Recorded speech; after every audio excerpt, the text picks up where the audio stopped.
Les sorties de piste sont les accidents les plus fréquents en aviation. En moyenne, au Canada, on en recense pas moins d'une cinquantaine. En 2012, 57, en 2013, 55, en 2014, 56 sorties de piste et la grande majorité, eh bien, c'était lors d'atterrissage.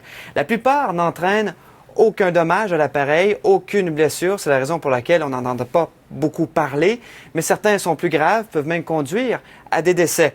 Quant aux causes de ces sorties de piste, dans la grande majorité des cas, eh bien, elles sont dues à une perte de maîtrise de la direction de l'appareil, comme ça a été le cas le 5 mars dernier avec cet appareil de Delta Airlines à LaGuardia à New York. L'appareil a dérapé, s'est dirigé tout droit vers une clôture. Ça a fait 16 blessés. Au Canada, on se souvient peut-être de cette sortie de piste plutôt importante avec cet appareil d'Air France qui arrivait de Paris, qui est atterri à l'aéroport Pearson. L'avion s'est brisé en plusieurs morceaux. Il y a eu un incendie. Et à bord, il y avait 297 passagers et 12 membres de l'équipage et aucune blessure grave. Ça relève presque du miracle. Mais cet accident a eu des suites importantes. Air France a dû dédommager de nombreux passagers, jusqu'à 10 millions de dollars au total, parce que les toboggans ne se sont pas déployés par endroits et certains passagers ont dû sauter. Tout ça en raison d'une erreur technique.